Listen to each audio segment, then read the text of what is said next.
Well, good midday, good midday, good midday, good midday to each and every one of you. Our prayer is that God is doing what He knows how to do. Isn't it amazing that the sun is shining right now? Um, Everything is just fantastic right now. Um, and I plan on, soon as I'm done with this snapshot, to get out here and get me a little walk in, do what I need to do, and then rest up in preparation for tonight. But we are again grateful to God for the privilege of being able to come in and to share with you on today. And so we are thankful to God for that. And so, with all of that being said, thank you so much for being here with us, Christine, Tamika. Thank you, one and all, for being a part of this. Oh, excuse me, midday experience on a Friday, and so we're thankful to God for that. Cecile, tell Larry we said hello. Good midday to you, Linda. Catherine, bless you, and so we're glad that you are here with us on today.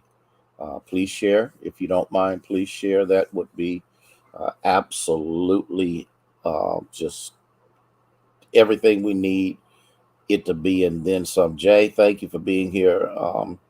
Minister Faye, bless you. Nancy, to God be the glory for the great things that He is doing. Chaplain Hearns, Doe, Vernice, Raymond, thank y'all so much for being here with us on what is right now a sunshiny day, but there's some storms a coming. Okay.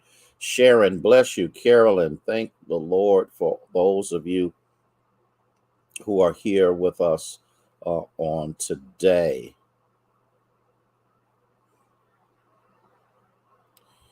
So,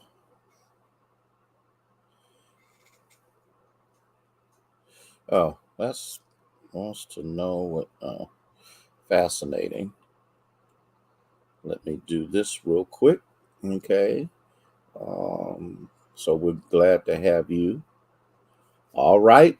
You on your way. Got them staples out, doing fantastically well.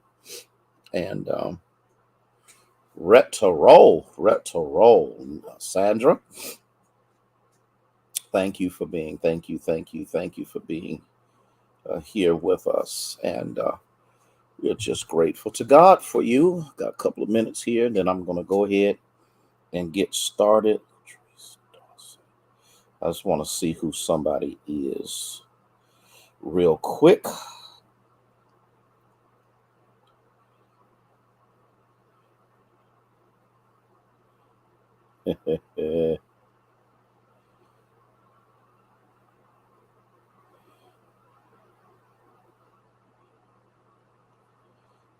Now I got who I wanted. And so, again, thank you, James. I appreciate that. Thank you for letting me know that all is well and everything is doing good. And so, we're thankful to God for that. And I want to look at something else to see what's what.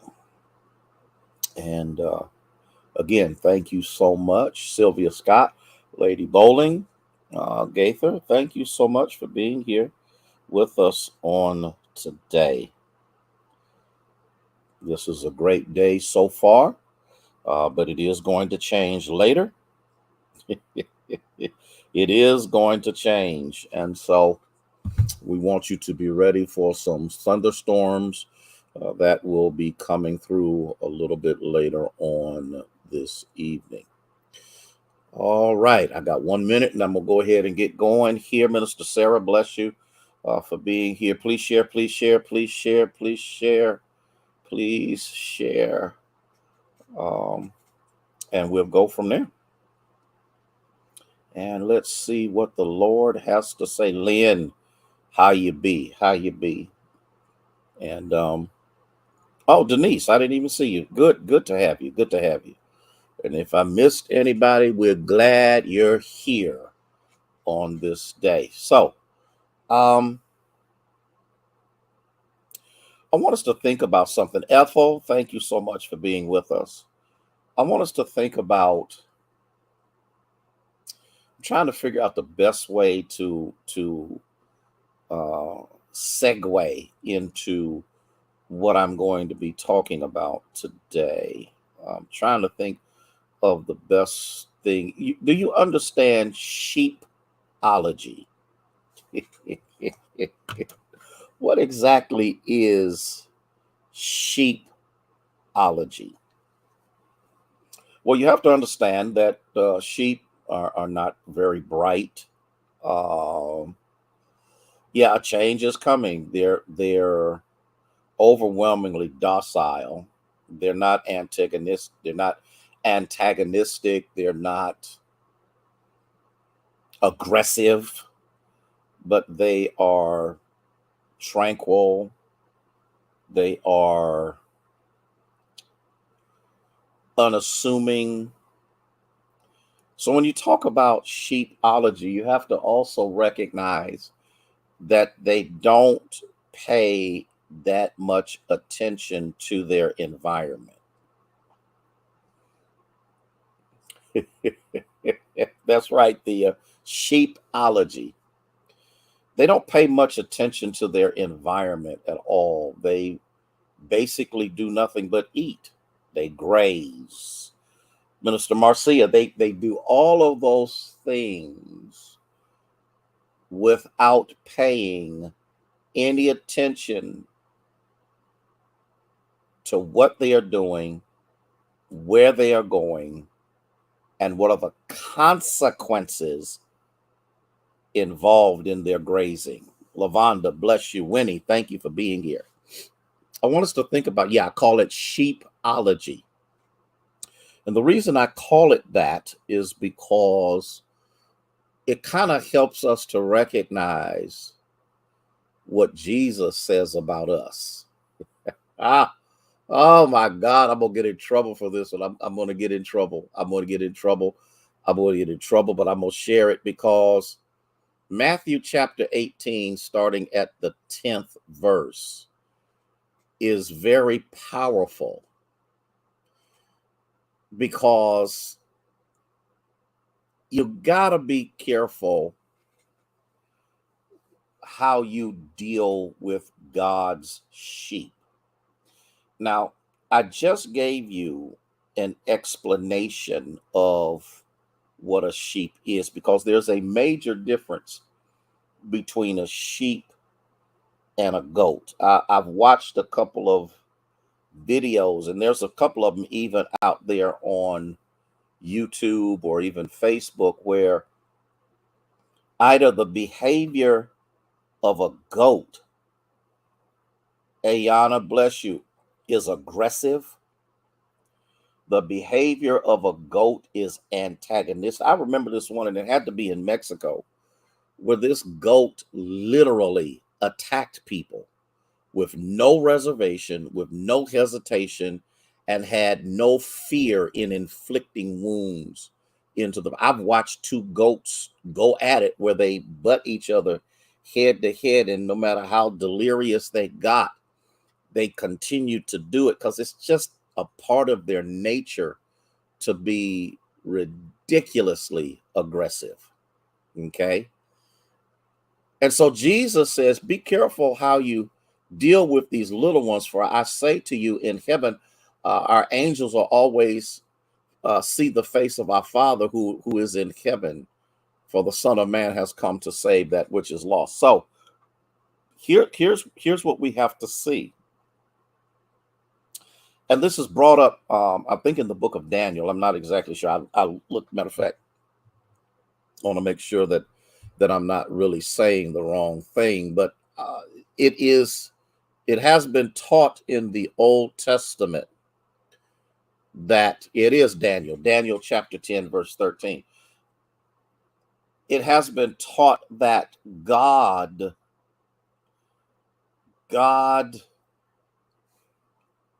assigns an angel to every human being. There is a guardian angel to every human being. And the reason we say that, and you got to really read Daniel chapter 10 in order for you to get the full scope of what that is. And so, in the midst of that, Jesus is basically letting it be known that there is an angelic being that is assigned to his people. Everyone individually has one. And so, because of the nature of sheep, the guarding of that sheep is overwhelmingly important. Well, let me look at something else because I want us to see something because I'm going to ruffle a few feathers when I deal with this.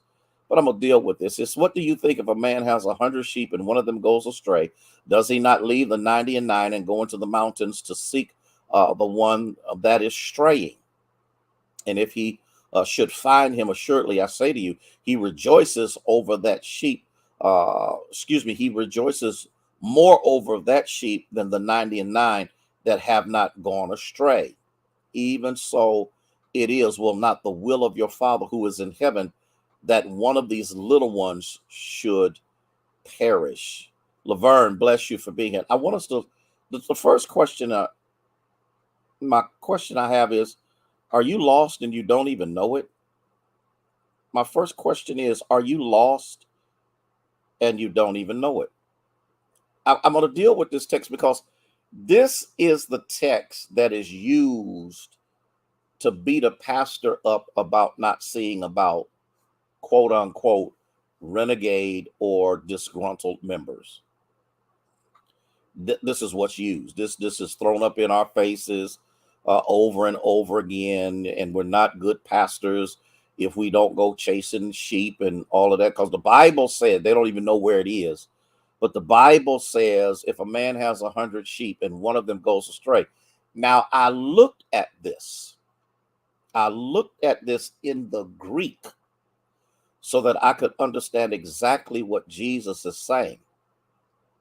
What Jesus is saying is, one, this sheep is not mad. Two, this sheep is not antagonistic. Three, this sheep is not disgruntled. This sheep, because of the sheep's proclivity, has wandered off because he paid no attention to how and where he was grazing.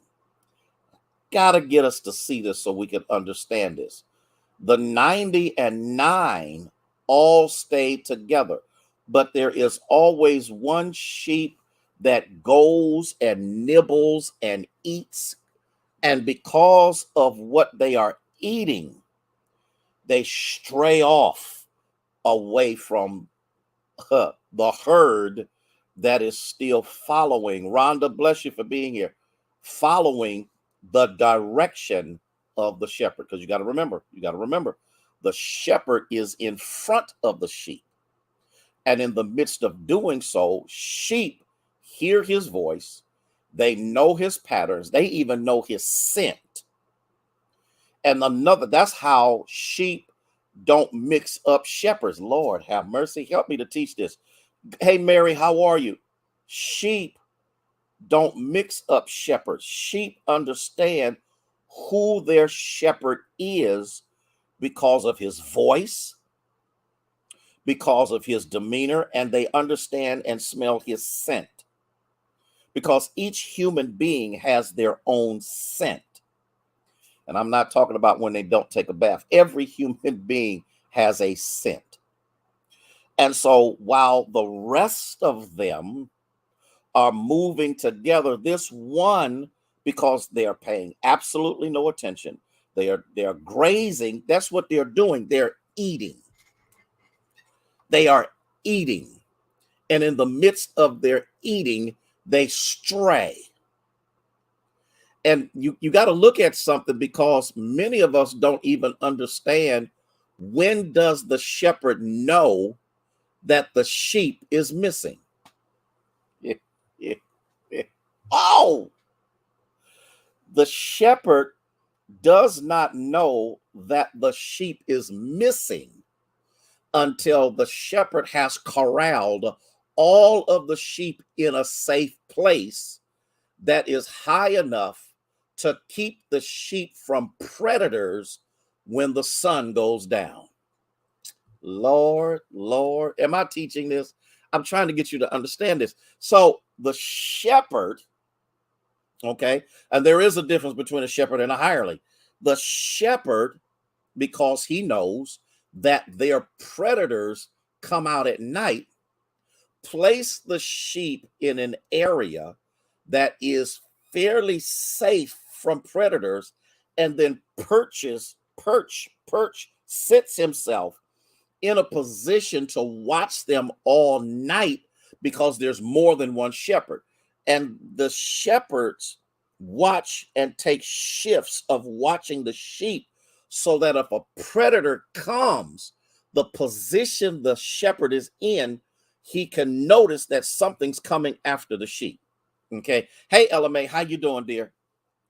And so when does he know that the one is missing? He does not know that the one is missing while he's moving them to greener pasture. He does not know that the one is missing until he gets them into a safe place. It is only when the herd of sheep are in a safe place and now the shepherd does an accounting of the sheep that he recognizes that one is missing. Woo!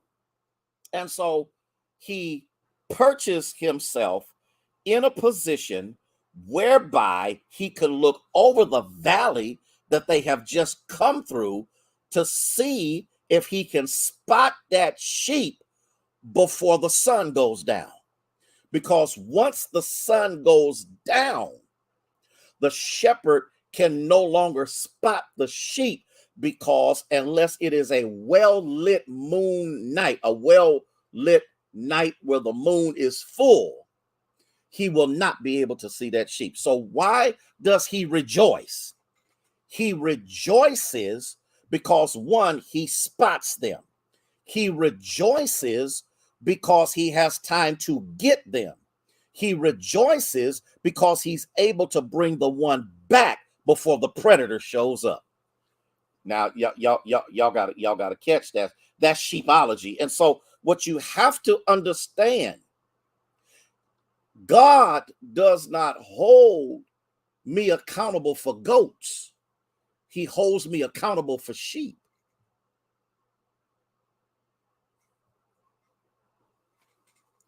Whoa! Y'all chew on that for a minute. Y'all chew on that for a minute. Y'all chew on that for a minute. I won't know you're missing until I've gotten the rest of them in a safe place and do my counting. And then I go, I got one missing. That has nothing to do with people being mad. That has nothing to do with people being disgruntled. And it has nothing to do with people acting like goats. Elder Gordon, how you doing? I want y'all to get this. Jay, I want y'all to get this. Is important for us to see. Okay? And people always have assignments for the pastor that they themselves are not willing to do. People always got stuff that the pastor's supposed to do when they ain't doing nothing but trying to see what he ain't doing. All this kind of foolishness that goes on. And so Jesus says, a good shepherd will lead. Now you got to catch this. He has to leave the 99 in a safe place first before he goes after the one who has strayed. And so in the midst of this, there's a more powerful point that Jesus is making. Verse 14, even so it is not the will of your Father who is in heaven that one of these little ones should perish. Look at the contrast that Jesus is providing here. He is saying, just as a shepherd of sheep wants to make sure that everyone is in a safe place so predators don't get them. So too the Father, okay? The Father wants to make sure that predators don't prey on God's sheep. Mm, mm. Lord, Lord, I hope y'all understand. I hope y'all have caught this, because I need y'all to understand the significance of this text. And so in the midst of this, okay, he rejoices because the predator didn't kill the sheep that didn't have the good sense to even know that they had wandered in the wrong direction. He rejoices because he doesn't find a mutilated carcass.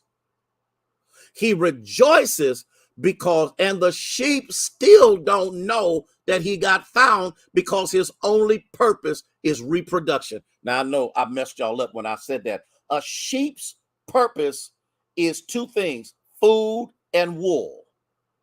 They are producers. Woo. Goats don't produce nothing but trauma. Sheep produce that which feeds and clothes. Lord, here we go. I'm listen. I gotta save my energy for tonight. I can't get all wound up here, right? And so this is what you've got to understand. This is what you've got to see. This is what you have to understand. This is what you have to embrace. And there is a difference between a shepherd and a hireling. A hireling let all of y'all die. Don't care, because the only thing he's concerned about is his own preservation. But a real shepherd makes sure that the rest of them are safe. Then goes, first thing he does is look. Okay, can I add a little bit more to this? He looks because he can't afford to waste time or energy because the sun is going down. So he looks to find exactly where the sheep is, and then he makes his way to get it before it gets dark. So all I'm trying to say to y'all is, were you lost and didn't know it? And the next question I want to ask you, and then I'm going to let you go. Does God know how to take care of his own? It's in the text.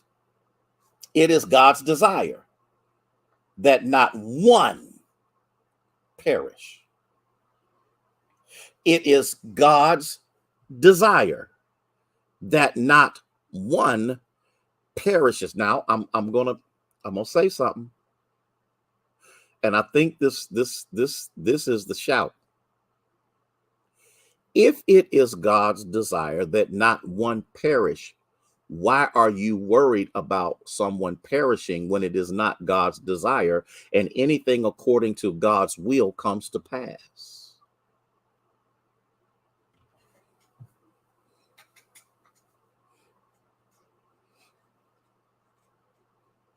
Listen, I got to go.